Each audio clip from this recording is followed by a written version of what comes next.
Good evening. We begin tonight with a major, costly project for the city. Construction on Lansdowne 2.0 is set to begin this week. The controversial plans come with a multi-million-dollar price tag, and as CTV's Natalie Van Roy tells us, there are mixed feelings about the project and the future of the area. Lindsay Carter has lived in this area for 20 years. She's not thrilled about Lansdowne 2.0. We're thinking of actually moving out of the area because of everything. Carter is worried about the cost and traffic. It's going to cost a fortune, and, if it doesn't work out, we're on the hook. And we live on 5th Avenue. The traffic, we can hardly back out of our driveway on a Saturday now. I can't even imagine what it's going to be when there are those, that many more apartment buildings. The city says construction starts this week on the multi-million-dollar project, with the first phase of the project focusing on the new event center. Preliminary works will begin with the installation of fencing, followed by site trailer installation and exploratory works in December. We just have to figure out how do we get through the initial process of relocating the farmers markets, and how do we keep ensuring that people are still coming. Well, hopefully that they keep up with the infrastructure, then that would be great. And if the train comes, that would be superb too. I love it. I'm going to miss the old rink, but this new rink is definitely time for it. I'm going to shed some tears when the old rink closes. Lansdowne 2.0 includes a new event center built to replace TD Place Arena, new north side stands for TD Place Stadium, and 2 residential towers with 770 units for condos. I think it's going to be great for everyone. The big change that's coming, it'll bring a lot more people down here. I don't mind it, other than it would be nice to have a place for the Charge to play. Construction of the new event center is slated to be completed by 2028, with work on the north side stands scheduled to be done by 2030. I wish they would put more money into OC Transport or something, fix that first, or fix other issues that are more important. Natalie Van Roy, CTV News. Firefighters northeast of Ottawa sprang into action overnight after a major fire at an apartment building. Officials from the United Counties of Prescott and Russell say the fire started just before midnight Saturday evening and burned into the early morning. It happened on Portlands Avenue in Hawkesbury. That's about 110 kilometers northeast of downtown Ottawa. Here's a look at the aftermath from Sunday afternoon. Some residents were affected by smoke, but no serious injuries have been reported. Everyone is safe. In total, 30 units were impacted, and tenants are receiving assistance, including help from the Red Cross, as they were forced to relocate. Now, it's not clear what started the fire, but Ontario Provincial Police say it is considered suspicious and is being investigated as an arson. And Ottawa fire crews responded to a fire in the Somerset area Sunday afternoon. Crews responded to a call around 2:45 p.m. for an apartment fire on the 200 block of Argyle Avenue. Once on scene, firefighters spotted smoke from a unit on the second floor. Paramedics say they treated one person for smoke inhalation, but no one was transported to the hospital. The fire was under control within about 30 minutes, and the cause of that fire is also under investigation. Well, a stretch of Highway 174 was closed Sunday afternoon after a vehicle left the road and crashed into a ditch. Police say a stretch of the 174 was closed in both directions near Montreal Road. The car went into a ditch around the 3100 block of Regional Road 174. Paramedics say one man in his 40s was taken to hospital with neck and back injuries. All right, we'll take our first check of weather. Look at the Lansdowne Christmas market. Busy this evening as well. It was a pretty nice evening. A couple of flurries were in the Ottawa area. We'll take a live look through our Centennial Glass sky cam again. The flurries continuing into this evening. Little windy as well. We're sitting at 1 degree here in Ottawa. Flurries continue in the overnight hour. Should be clearing sometime tomorrow afternoon, but again, some snow is going to be sticking with us for the better part of the week. Pretty much we'll be looking at it all throughout the week. So here's a look what's happening for the next 24 hours. Monday looks like we're going to be hitting around 6 degrees our high, and clearer conditions toward the middle of the day. But again, we have some flurry action to start the day and to end the day. Sitting at 1 degree here in the capital. Again, some flurries as well. The Ottawa Redblacks opened their locker room to the public today for their annual end-of-season sale. There's a chance for fans to get their hands on some game-worn equipment and unique merchandise. CTV's Josh Moreno has more from what fans were rushing to grab. Look at it, we're going in now. Gord Lewis arrived at TD Place early to make sure he got first pick of his favorite Redblacks merchandise during the team's end-of-season sale. What else are you going to do later today? Come on, have some fun. You know, meet some of the fans, meet some of the, the players, and I'm looking forward to it. For Lewis, a longtime season ticket holder, it's his first year attending the sale. I have no idea what to expect. I don't care. I'm open-minded. I'm just looking forward to a great day. But for hundreds of others, it's become a yearly tradition. It's so fun to see the Redblacks down here. Like, all this gear that we can buy, and, like, it's so fun. Inside the locker room, team apparel stacked on tables and game-worn equipment for fans to purchase. Looking for maybe some couple of deals, like but it's not nothing in mind today. Myself, just browsing. It's kids want helmets and jerseys and stuff. Even a chance to interact with some of the players. It's cool to see everyone kind of come into our house and really get to experience the locker room, and of course it's cool to just chat with people and kind of get their feeling on the season and whatever it is they want to talk about. It really shows that we got a lot of tradition out here, and people really love to come out here and support us. It's the one time a year where the fans can come on in and be right in the change room and meet some of the players and obviously get access to some of the game-worn stuff. So it's a cool day. As well as a first look at new head coach Ryan Dinwiddie. They're supportive of us. Obviously, they're disappointed with how last year was, as well as we are. But I also think they can see the light at the end of the tunnel. We're going to turn this thing around. For Lewis, crossing items off his wish list with high expectations for the team next season. I'm optimistic. We're going to recover from this, and we're going to do well. I'm not saying Grey Cup, but anything's possible. Josh Moreno, CTV News. Well, turning now to hockey action from tonight. Both the Ottawa Senators and the 67s played on Sunday. The Sens are in the midst of a 7-game road trip tonight, facing off against the Dallas Stars. Out comes Carl. One pass over. It's Sanderson. He scores! Jake Sanderson ties it at 1 midway in the second. The lone bright spot for Ottawa today, as they couldn't get much going after this. Dallas responds with 5 unanswered goals en route to the 6-1 win over the Sens. Ottawa wraps up this road trip on Tuesday when they play the Montreal Canadiens. Game time is set for 7 p.m. Buddy circles the zone, brings it out. Here's Rumo, scores! And the Ottawa 67s, that is, looking for back-to-back wins at home this weekend. And that goal right there would do it. Andre Rumo makes it 4-2 for the Barber Poles with his 6th goal of the season. The 67s would then add 3 more en route to their 6-3 win over the North Bay Battalion. The 67s play again at home on Friday. That'll be against the Barrie Colts. Puck drop is set for 7 p.m. Ottawa Charge head coach and 2-time Olympic gold medalist Clara McLeod has been diagnosed with breast cancer. McLeod shared the news in a statement today saying, quote, "I want everyone to know that I'm going to be okay.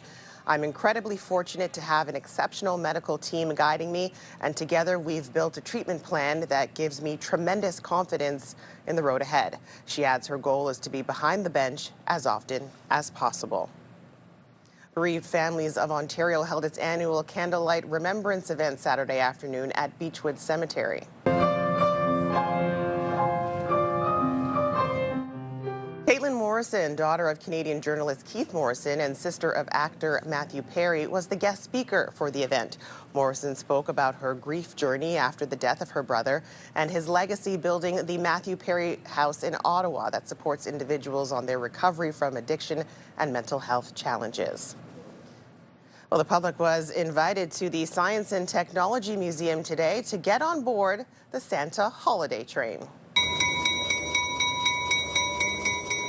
The free event was put on by the museum for families to meet Santa and enjoy a festive train ride around the museum grounds with the Bytown Railway Society. If you missed it, don't worry. The train will be back next Saturday for a fundraiser in support of CHEO, and that'll be from 10 a.m. to 3 p.m. Well, coming up, another taste of winter dusted the capital today, and more of the snow is on the way. We'll take a look at your extended forecast when we come back. The Canadian Food Inspection Agency has once again issued a warning about recalled pistachio products due to a possible salmonella contamination. This is the latest in a series of similar recalls across the country. The pistachios and pistachio-containing products from the most recent recall are warning they were sold in provinces including Ontario as well as online. An extensive list of the products and where they were sold is available on the government's website. All right, we'll take another check of the weather. That's a look at the Lansdowne outdoor skating rink. Again, a lot of people out and about this evening in the capital. And according to Environment Canada, though, flurries, they should be ending by around midnight tonight, but it is windy. Wind gusts of up to 50 kilometers per hour are expected this evening. Now, this afternoon, the Ottawa airport, they reported over 5 centimeters of snow. In Gatineau, they reported around 10 centimeters of snow. So we'll take a quick look through our Centennial Glass Sky Cam. We're sitting at -1 degree. Again, some flurries that we're dealing with right now in the forecast as well. And a look through the satellite radar that some of the cloud cover and the snow will be sticking with us. In the overnight, we could see a little bit of clearing on Monday, or I should say, but then more cloud cover rolls in on Tuesday. That'll stick with us for the better part of the week. Here are our overnight lows, -10 degrees for Ottawa. -10 for Cornwall as well. Same thing for Bancroft with cloud cover. -8 for Brockville, -6 in Kingston, -7 in Trenton, -12 over toward the Kitigan-Zibi area, -12 as well in Maniwaki, -15 for Mont-Tremblant. We're looking at -8 for Montreal, -9 for Gatineau and Petawawa, -11 for Kentville. Again, some flurries in the overnight hours we're dealing with. As for tomorrow, we're looking at a high of -3 for Ottawa. We could see some clearing toward the afternoon. Some sunshine may peek through. -2 for Cornwall, -1 for Brockville. On the plus side, 1 degree for Kingston, same thing for Trenton, -3 for Pembroke, same thing for Kitigan-Zibi as well, -2 for Bancroft. Toward Gatineau, we're looking at -4, -5 for Maniwaki, for Mont-Tremblant, as well as Montreal. We've got -1 for Kentville, and again, -3 for the Petawawa area. Here's how the week is shaping up. On Monday, we will see a mix of sun and cloud. Sunshine should peak out in the afternoon. Again, -5 we're looking at toward our high. We've got snow coming in again Tuesday, right throughout the rest of the week. We have the chance of flurries on Tuesday and Wednesday, a 30% chance there, and then a 60% chance on Thursday and Friday. But look at the overnight low for the Friday, -15. So the winter is coming in, sticking with us, even though it's technically still fall, but we are seeing more of the winter-like temperatures. And a sad update now to share with you about a story we brought you earlier in the week. The eagle that was rescued by an Ottawa Valley woman and her young son has been euthanized. Animal rescue organization SafeWing says the difficult decision was made after noticing the bird suffered irreparable damage to his femur. The organization says amputation was not a possibility, nor was keeping the eagle in captivity. It's a magic. It's like a Hallmark movie, you know, the whole time you're there. Well, Christmas market season is in full swing across Ottawa. CTV's Camille Wilson takes us to some of the most popular local shopping spots that are open this weekend. The Bell Media building, it is there. It's lit up bigger and brighter this year thanks to our friends at Christmas Decor from Nutrilon. Again, some flurries we're dealing with this evening, but as we bid November farewell and ring in December, it's official. We're in the thick of Christmas market season as people work to check off their items on their holiday shopping lists. CTV's Camille Wilson checked out some of the local markets open this weekend. Christmas markets are the perfect place to find unique items. It's a magic. It's like a Hallmark movie, you know, the whole time you're there. And I'm a fan of Hallmark movies, so I just feel the same vibe. Julie Desmarais says she used to do her holiday shopping online and in store, but now Christmas markets are a new love. We did it last year. We were going around Christmas market, and there's some that we haven't done, some we're rediscovering. We like the artisan. They're from all over the place, local, indigenous, and it's really nice to discover their work. Lots of unique finds at the annual Canadian Museum of History's Christmas market, with more than 100 local vendors and artists showcasing their work. A large variety of vendors offering all kinds of crafts, from jewelry to skincare products, fashion.